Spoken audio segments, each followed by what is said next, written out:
Please do not support the upcoming Hogwarts Legacy game. Please do not stream it. Don't make YouTube videos about it. Don't buy it. And don't bloody pre-order it. If you're buying Hogwarts Legacy, can we be friends? Stop telling people that they're transphobic if they play this game, or that they're contributing to transphobia for playing this game. A lot of us grew up with Harry Potter. A lot of us escaped the reality of what we had going on. I don't know where everybody from, but I'm from Memphis, you know what I'm saying? I'm from North Memphis. So it's like, shit was hard, you feel me? No, I won't be buying the anti-Semitic pro-slavery wizard game, the profits of which helped fund one of the largest anti-trans campaigns in modern history. Hey, what is up, guys? My name is Gabe Kelly Ibradeos, and today we're going to be talking about the game Hogwarts Legacy. You're especially going to want to tune into the video if you're like me and you didn't really know the whole context of the release of this video game. Let's get right into it. So what is Hogwarts Legacy? According to the game's website, Hogwarts Legacy is an immersive open-world action RPG set in the world first introduced in the Harry Potter books. For the first time, experience Hogwarts in the 1800s. Your character is a student who holds the key to an ancient secret that threatens to tear the wizarding world apart. Now you can take control of the action and be at the center of your own adventure in the wizarding world. Your legacy is what you make of it. So yeah, it's probably safe to say it's going to be a little bit better than the Harry Potter Xbox Connect game they released a long time ago, where the only spell you could basically cast was Stupefy. I've been hit with the spell Stupefy a little too many times, if you know what I'm saying. What was that? Oh, Stupefy stuns you and doesn't make you stupider. Oh, okay. Understood. Okay, so this just sounds like a video game. Where's the controversy coming from? Well, the controversy comes not from the game itself, but from the creator of the Harry Potter franchise, J.K. Rowling.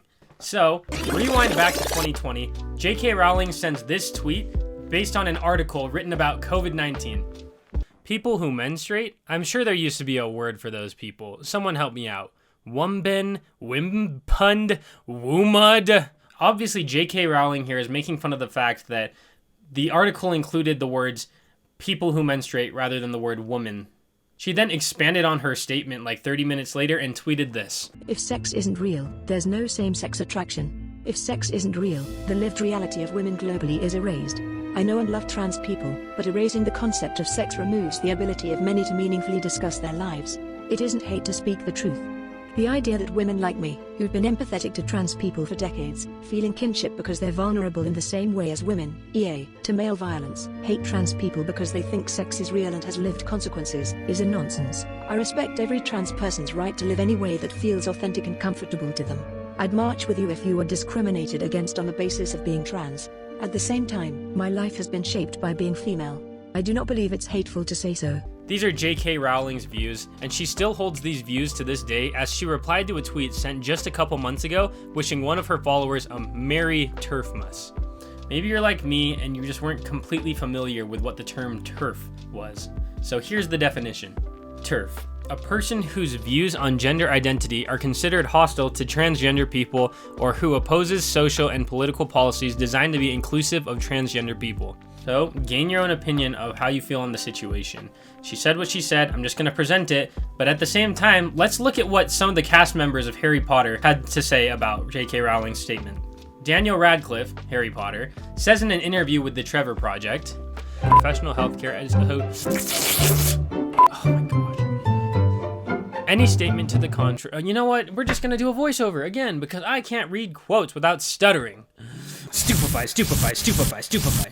I realize that certain press outlets will probably want to paint this as infighting between J.K. Rowling and myself, but that is really not what this is about, nor is it what's important right now. I feel compelled to say something at this moment. Transgender women are women. Any statement to the contrary erases the identity and dignity of transgender people and goes against all advice given by professional healthcare associations who have far more expertise on this subject matter than either Joe or I. Emma Watson, who plays Hermione Granger, said this on Twitter. Trans people are who they say they are and deserve to live their lives without being constantly questioned or told they aren't who they say they are. Rupert Grint, who plays Ronald Weasley, And also that one guy from the Ed Sheeran music video a while back says this: "I firmly stand with the trans community and echo the sentiments expressed by many of my peers. Trans women are women, trans men are men. We should all be entitled to live with love and without judgment." Even some of the cast of Hogwarts Legacy, the game itself, have spoken out about J.K. Rowling's views. Sebastian Croft, who plays the main character in Hogwarts Legacy, says this: "I was cast in this project over 3 years ago, back when all Harry Potter was to me was the magical world I grew up with. This was long before I was aware of J.K. Rowling's views. I believe wholeheartedly that trans women are women and trans men are men." Now, tying this back to Hogwarts Legacy. The reason that people who oppose J.K. Rowling's views are calling for a boycott of the game is because J.K. Rowling will inevitably earn royalties from the sale of the game, as she owns the intellectual property for the Harry Potter franchise. But amidst all of this controversy, here's something we haven't even mentioned about the game. Oh yeah, the game itself. If the game itself just isn't going to live up to the hype, and it's not as fun and as immersive as people want it to be, then nobody's gonna even need to boycott it because no one's gonna be buying the game. I'm not saying that could be the case at all. Who knows, this game could be amazing. I'm just saying that amidst all the controversy, we also have to think about gameplay, storytelling, and the most important one to me is that we better be able to customize our characters, because if I am forced to play as the guy that they show on the website, I might not play the game. I want my character to look like a wizard, not a guy who would have called me poor in middle school. That is it for today's video. Thank you guys so much for your love and support. I love you. Be sure to subscribe if you enjoyed the video. Just remember, it is ultimately up to you whether you are going to buy the game or avoid it completely. I'm not going to tell you one way or the other, but I will tell you this. Avada Kedavra.